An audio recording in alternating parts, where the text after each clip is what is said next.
last year and 6.5 months. How you doing? How you doing? I just got out of yoga, so please excuse my sweatiness. It's so weird. So many of these videos have been filmed after yoga. I'm just in a mood to chat writing after yoga, and it's just unfortunate that I'm sweaty and gross. Draft 5. So this is the longest break I've ever taken between drafts. It was like almost 2 months. My chair's making a lot of noise, and I'm sorry. It's been almost 2 months. And I've said this a million times, but my previous draft, I got like 20,000 words. So I go into this draft, and the first chapter was just, it was so hard to get through that first chapter. There were just so many sentences left and right that I found that didn't belong anymore, but I had held on to them like for dear life because I really liked those sentences. Like I really liked those sentences in the first, second, third draft. I just kept them because I really liked them then, but they didn't belong anymore. Like I made so many changes. It was like, what is this sentence doing here? Just throw it out. Get rid of it. Throw it away. So that kept happening in like the first 3 chapters. I'm on chapter 14 and it is July 10th and I have about 50 chapters. So I'm not going fast enough. I'm going through it pretty slow because there are a lot of typos too. Like I'll just find random like half words because I must have chopped a sentence and missed like half of the end of a word. It's really annoying when I find those because I'm like, this is draft 4. What am I finding these? This error should be gone by 4th draft. But it's because 4th draft is like a new draft. So I was talking about how I've been going slow on this draft. 1, because I feel like I have a much better grasp of the big picture, and I'm just finding little pieces and little things that I can change just to make it come more full circle. I know so well now. I know the book so well. It just,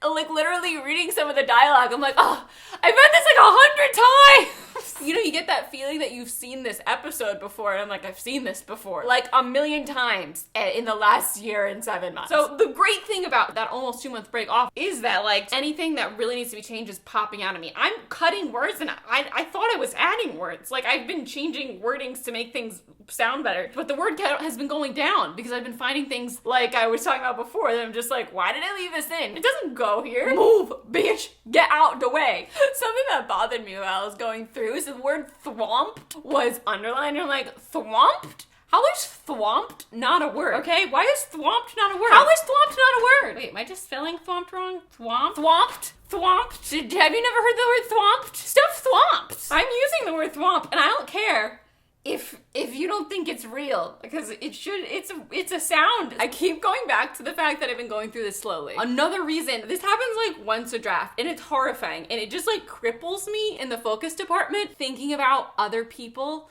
in my family or just in my life that I know reading the book. And I'm not talking about like the people who are super close to you. I'm talking about like people who are like kind of close to you, like people, random people, like cousin, like I just, and I'm just like, oh, how are they gonna feel? Oh, and it's not like, I don't know, it's not like when they watch my videos in front of me, when like a family member watches a video in front of you or a new friend watches one of your videos in front of you. I've gotten used to that. I'm still like uncomfortable. Oh my god, I watched Art of Seduction with the people in my improv class once because we went to one of their houses to practice, and one of them had found my stuff on YouTube and was like, you have to watch this. And it was so weird. They weren't perfectly quiet, so you couldn't hear all the jokes, and it bothered the shit out of me. Like, if we're gonna watch this, I need you to stay like pin drop quiet so you can laugh at the funny parts, or else I'm just gonna sit here annoyed that you can't hear the joke. That is such a pet peeve of mine. Like, yeah, let's watch this video of yours, Christine, with you here,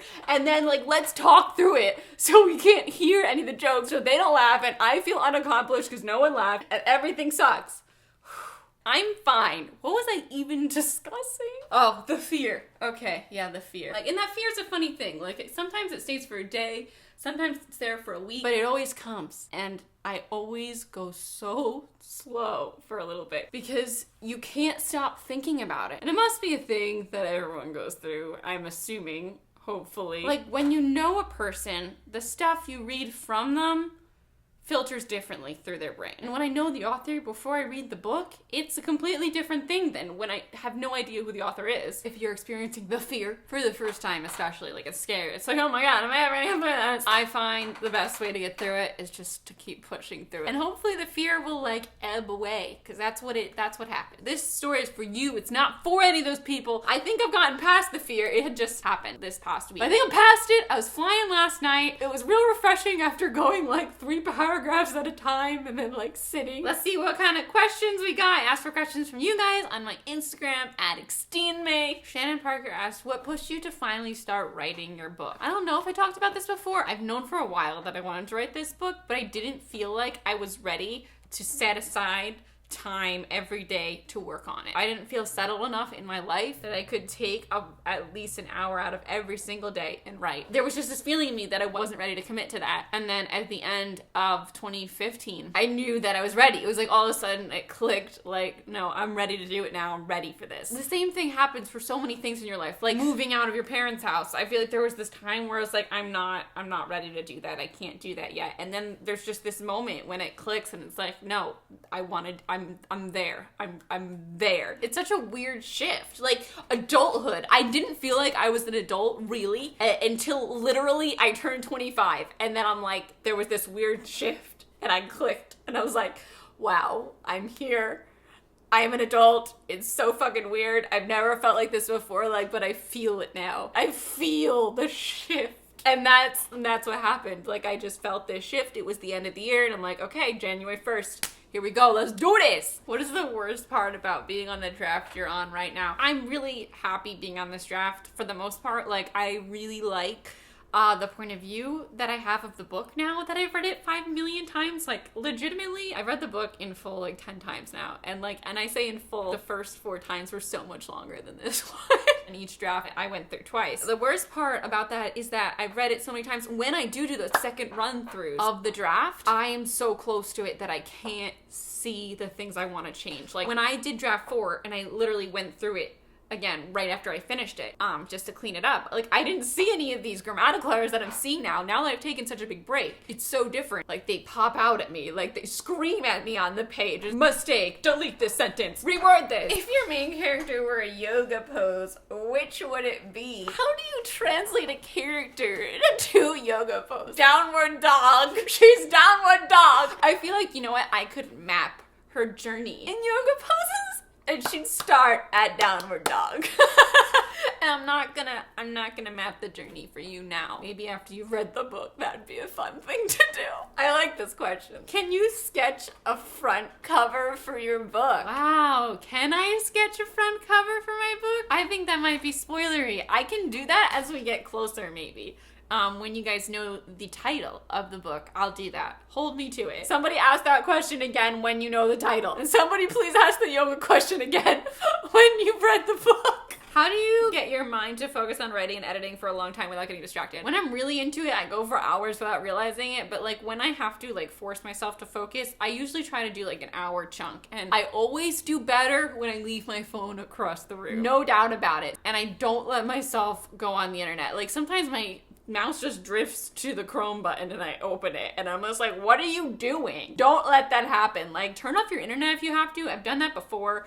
But I do tend to like, especially in this editing process when I'm trying to reword stuff, like open up the thesaurus a lot to just like replace a word that I've started to like see a lot. I hate that. In this draft, in this like one section, I just kept seeing the word down a lot, like down the street. What a random word to annoy me. Like why is there so many downs in this chapter? Because You Love to Hate Me is out today. This is an anthology of short stories about villains that I am involved with. 13 booktubers partnered up with 13 authors and they asked the booktubers to create a prompt, and then we got to write like a 3-page fun little piece to go along with the villain theme. So just so you know going into it, like I did not get to write a story. This is not a story. There's 13 very talented authors with fantastic short stories. And then the booktubers got to do 13 different fun villain related pieces. I was partnered with Renee Adier, so I gave her the prompt. Her story is actually first in here. Our thing is first. It was a super fun project. I hope you pick it up. I'll leave a link in the description to order it if you're interested. And I'll be at the Grove tomorrow, Wednesday, July 12th at 7 o'clock with Amory and a bunch of the authors that wrote short stories on this. As per tradition, before I leave, I shall share another song from my writing playlist. In my head, I play a supercut of us. All the magic we gave off, all the love we hadn't lost. Cold as forgiven, my fight. All of the moments I played in time. Why does the rest come home to my heart?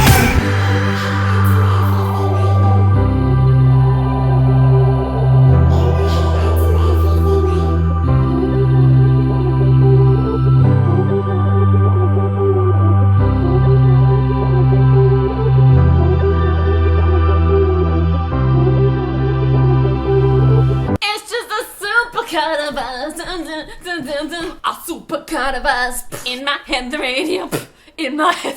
I love that song. I've listened to it like actually forever, and it wasn't like a writing song. Usually when I listen to a song forever before I write with it, I can't write with it, but like I needed it. Anyway, that about wraps up today's writing video. Thank you so much for watching. I'm Christine. I'm at xteenmate on Twitter and Instagram if you want to follow me there. I make videos every Tuesday. I will see you next time. Goodbye. In my head, the radio. When we spin.